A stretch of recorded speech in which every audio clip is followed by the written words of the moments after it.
Hey guys, this is Lee Brandt. I'm doing a little bit of a response to James Jackson from James Jackson Films. That's his YouTube channel.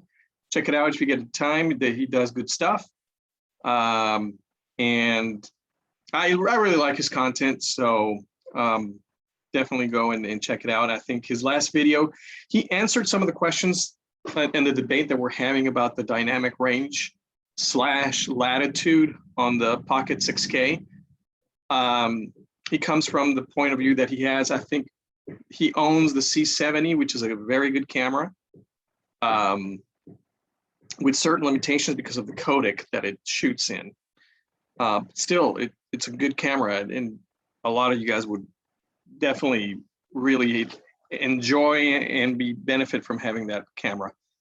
But I'm just specifically talking about the Pocket 6K. Now, we're talking about how to retrieve highlights as part of the latitude, because you got both the shadow latitude and the highlight latitude. And I think I'm going to discuss both in this video. I'm going to show you here in a second. I still slightly disagree with one of the things that he did, although I agree with a couple of things he said. For example, exposing to the right might benefit the Pocket 6K a lot more than other cameras, which is my contention, is very much that I think you would benefit from exposing to the right with a Pocket 6K. I can't really say that about other cameras, because the area where most digital cinema cameras struggle the most is highlights. And they excel very well in low light situations, in shadows, and they outperform actual film stock. Film stock prioritizes highlights, digital film prioritizes shadows. And something like RED cameras actually are very good in low light, to the point that they tell you, even in the manual, that you can clip up to 50% and you get all the detail back. So with that sort of cameras, especially like RED, I would actually expose for the highlights. And as long as you're not clipping above 50% in the shadows, you can get all of that back. So that's a fantastic way of fantastic tool to have. With the only exception when it comes to digital cameras would be the Pocket 6K, because I think this one benefits from exposing to the right. It actually behaves a lot more like film than any other camera that I know out there. The area where we disagreed is, I think, he did do one thing correct. One of the things that I was saying is to shoot at either 400 or 800 ISO, and then in post, lower your ISO to 100 and do highlight recovery, which he did. And you can see that he got some of those highlights back. But then something he did after that was a little confusing to me as to why he chose to do that. So let's just jump in. I'm going to share screen right now. Let's jump into DaVinci Resolve. Okay, so here is this clip. It's inside my mom's house. Inside, it's super dark. I mean, you can tell. And middle gray inside was ISO 3.2. Outside here in the sky, where you see all of this right here, it was ISO 70. I'm sorry, it was F72. So inside F3.2 was the middle gray. Out here was F72. That is 9 stops of like from middle gray to the highest highlight. That's 9 stops.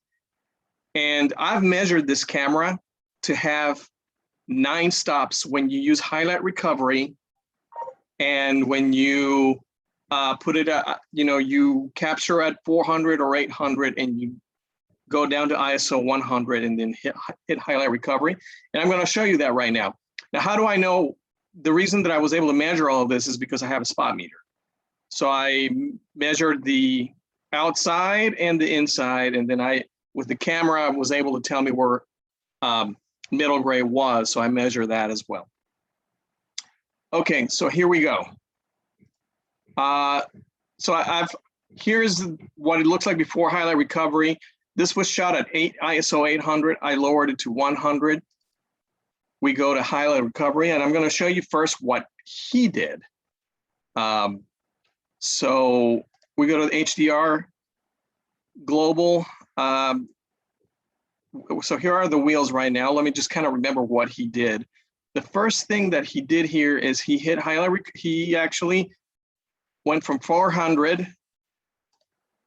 to 100. And then he hit highlight recovery. And then in the wheels, he tried to recover his shadows. Now, as you can see, once you hit highlight recovery, it's clipped. I mean, you are talking about 9 stops above middle gray. You do this and it's not quite clipping, it's just about there. It's the very, very limit. So then what he did was to try to recover his shadows first. He went with the global and started going like that. And then he left it like that. And that really confused me because yes, when you raise the global shutter and the global wheel and you bring the entire image from darkness up into light, which is what he did, then once again, you're bringing your highlights way up and now you're clipping again. And he left it like that.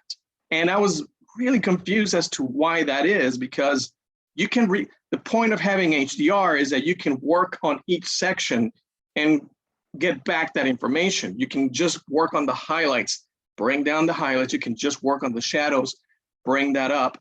But he left it like this. And then he compared it to the C70.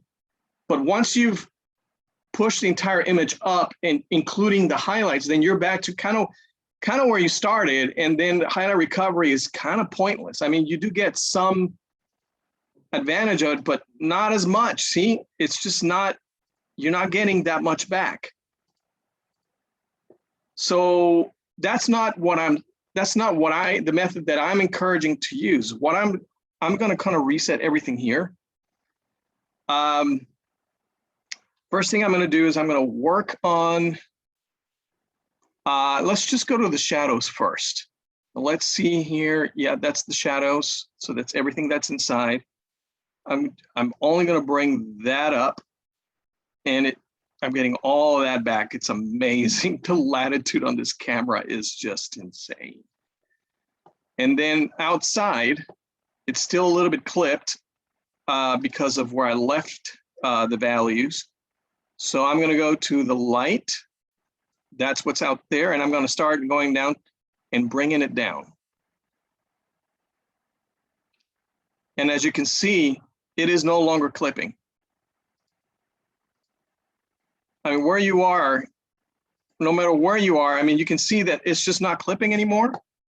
And if I actually zoom in and go from clipping to no clipping whatsoever. Now, this is the very, very limit. If I go to if this was a higher than 72, then it would start clipping like 9 1/3. You're not going to get all the information back, though it's not a harsh clip. It is a clip. But that's how much you're getting. I mean, I would still, this is how insane this stuff is. I mean, I would still like bring down a little bit of the highlight down. And then I would go to the specular. I mean, and you're just not getting any clips. I mean, it's right at the limit, but that's 9 stops. That's a heck of a lot. Now, as far as the shadows, so let's talk about that a little bit, because he had a problem with the fact that if you bring up the shadows on this camera, that you're going to get some noise. That is normal because you're shooting RAW. RAW does not have anything in the signal whatsoever. It's just raw data, and it's asking you to work on those things. The C70 is not raw, and it's actually doing in-camera denoising. So it's a little unfair to compare a camera that does in-camera denoising, like the C70, and something that shoots raw, like the Blackmagic Pocket 6K. Because it's understood that when it comes to post-processing, you're actually going to denoise. And as you can see here, there's a little tiny bit of noise. And if I actually go here and I scrub in and out, there isn't that much. Let's see if I can go to another area where it's darker. It's not that bad. But I mean, you can tell that there's a little bit of noise there. I mean, if I scrub a little bit, you can tell there's just a hint. And guess what? All you got to do is denoise it. That's it. It's not, they don't want you to rely on the camera's mathematics to do the denoising. Raw footage is an artistic type of process, and it's up to the artists who are working on that footage to denoise it to the point that they feel comfortable with it. Some people might still want a little bit there or not there at all, and then you add grain, etc. So that's, when it comes to shadows, I think that's the difference. But you can denoise that. It's no problem. All you got to do is go to the tab, which is right here, and you denoise it right here. It doesn't take that much. And that's it. But I mean, look at what you're able to achieve here. Like, you're not getting all of this back with other cameras.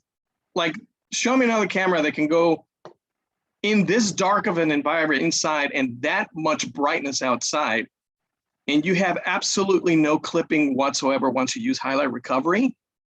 It's just insane. And once you do light denoising, this image is just ready to go.